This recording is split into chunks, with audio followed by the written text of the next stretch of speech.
Şükür sana Allah'ım. Yolumu düz saxla hər an.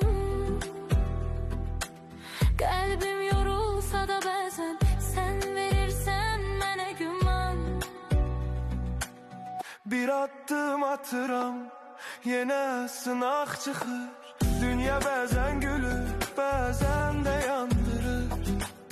Amma mən bilirəm, tək deyiləm heç vaxt. Sənin adın var içimdə, mənə yetər bu haqq. Evimə bərəkət, canıma səhət, qəlbimə təmizlik, dilimə məhəbbət. Hər kəs öz payını halal qazansın, Allahın nuru ilə qaranlıq dağılsın. Ya Rəbbim gəncə güc ver, yaşlıya sən ver.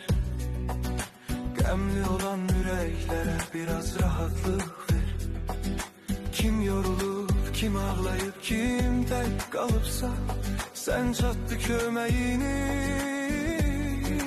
gecikmə Allah'ım. Şükür